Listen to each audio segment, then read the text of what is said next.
ओम श्री गणेशाय नमः। जय श्रीमन्नारायण, जय आदिशक्ति माता। दोस्तों, श्रीमद् भगवद गीता यथार्थ रूप रोज आप श्रवण कर रहे हैं। कुरुक्षेत्र में युद्ध स्थल में सैन्य निरीक्षण। तो आइए इस श्लोक से कथा को प्रारंभ करते हैं।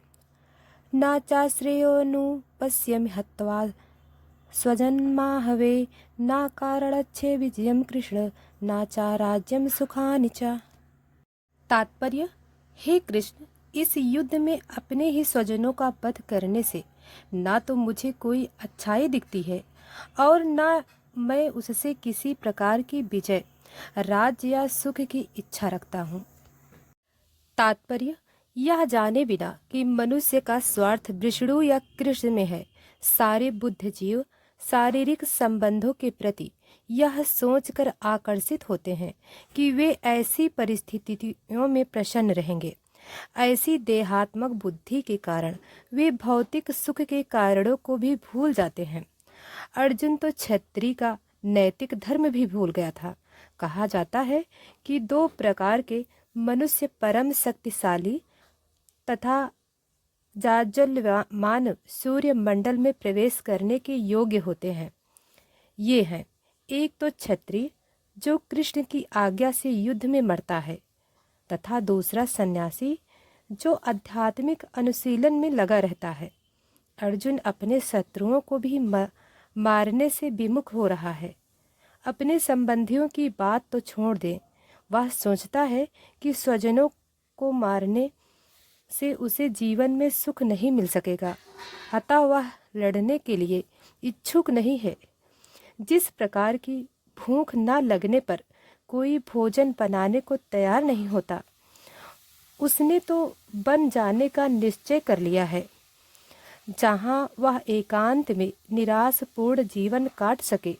किंतु क्षत्रिय होने के नाते उसे अपने जीवन निर्वाह के लिए राज्य चाहिए, क्योंकि क्षत्रिय कोई अन्य कार्य नहीं कर सकता। किंतु अर्जुन के पास राज्य कहाँ है? उसके लिए तो राज्य प्राप्त करने का एकमात्र अवसर है कि अपने बंधु बांधवों से लड़कर अपने पिता के राज्य का उत्तराधिकारी प्राप्त कर सके, जिसे वह करना नहीं चाह रहा था। इसलिए वह अपने को जंगल में एकांतवास करके निराशा का एकांत जीवन बिताने के योग्य समझता है। किम नो राजेन गोविंदम किम भोगोर्जीवेत नवा एषामर्थे काणचित्तं नो राजभोगा सुखानि च।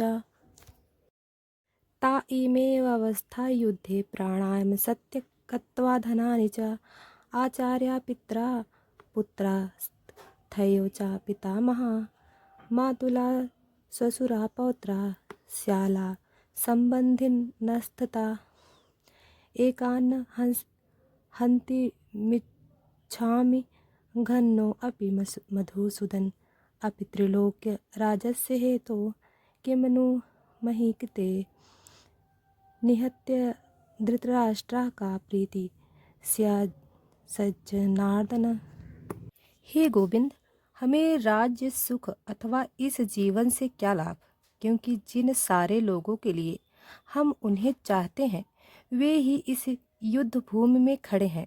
हे मधुसूदन, जब गुरुजन, पितृगण, पुत्रगण, पितामह, मामा, ससुर, पौत्रगण, साले तथा अन्य राज्य संबंधी अपना अपना धन एवं प्राण देने के लिए तत्पर हैं और मेरे समक्ष खड़े हैं, तो फिर मैं इन सबको क्यों मारना चाहूँगा? भले ही वे मुझे क्यों ना मार डालें। हे जीवों के पालक, मैं इन सबों से लड़ने को तैयार नहीं, भले ही बदले में मुझे तीनों लोग क्यों ना मिलते हों। इस पृथ्वी की तो बात छोड़ दें, भला धृतराष्ट्र के पुत्रों को मारकर हमें कौन सी प्रसन्नता मिलेगी? तात्पर्य, अर्जुन ने भगवान कृष्ण को गोविंद कहकर संबोधित किया, क्योंकि वो गौओं तथा इंद्रिय की समस्त प्रसन्नता के विषय हैं।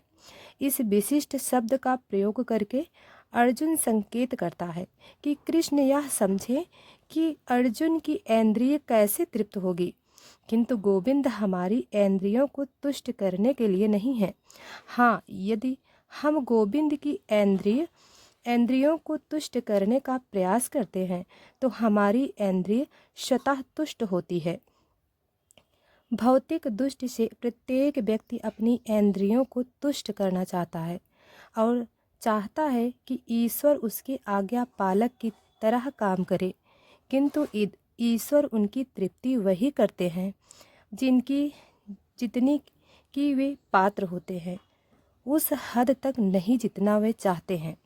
किंतु जब कोई इसके विपरीत मार्ग ग्रहण करता है, अर्थात जब वह अपनी इंद्रिय की तृप्ति में की चिंता न करके गोविंद की इंद्रियों की तुष्टि करने का प्रयास करता है, तो गोविंद की कृपा से जीव की सारी इच्छाएं पूर्ण हो जाती हैं।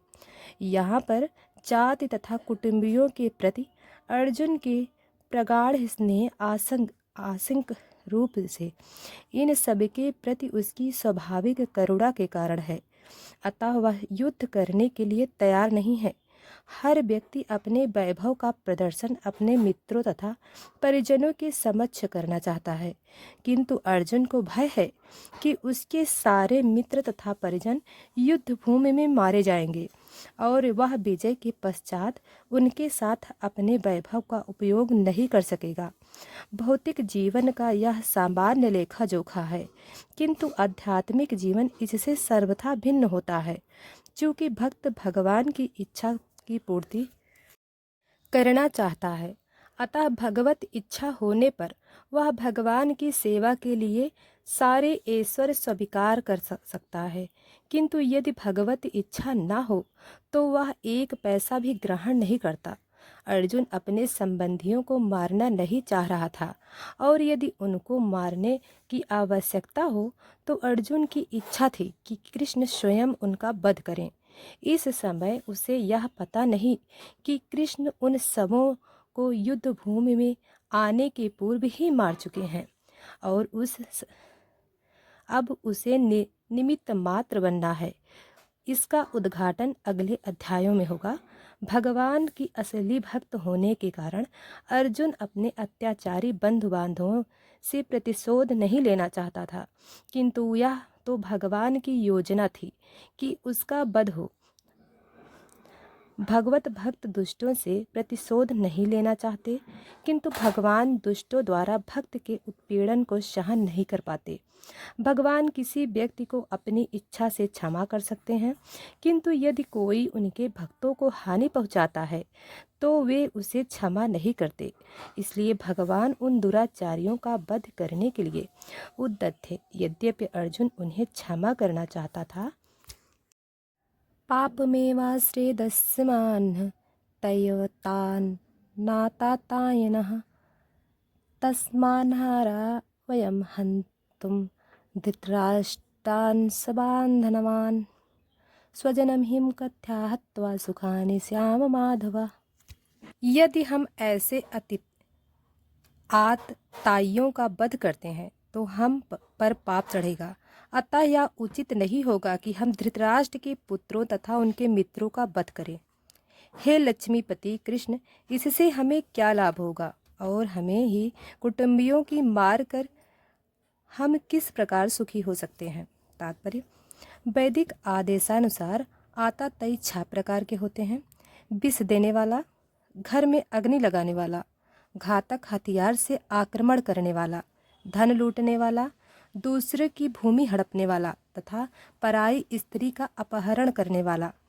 ऐसे आताताइयों का तुरंत वध कर देना चाहिए, क्योंकि इनके वध से कोई पाप नहीं लगता। आताताइयों का इस तरह का वध करना किसी सामान्य व्यक्ति को शोभा दे सकता है, किंतु अर्जुन कोई सामान्य व्यक्ति नहीं है, वह स्वभाव से साधु है, अतः वह उनके साथ साधुवत व्यवहार करना चाहता था, किंतु इस प्रकार का व्यवहार क्षत्रिय के लिए उपयुक्त नहीं। यद्यपि राज्य के प्रशासन के लिए उत्तरदायी व्यक्ति को साधु प्रकृति का होना चाहिए, किंतु उसे कायर नहीं होना चाहिए। उदाहरण, भगवान राम इतने साधु थे कि आज भी लोग राम राज्य में रहना चाहते हैं, किंतु उन्होंने कभी कायरता प्रदर्शन नहीं की।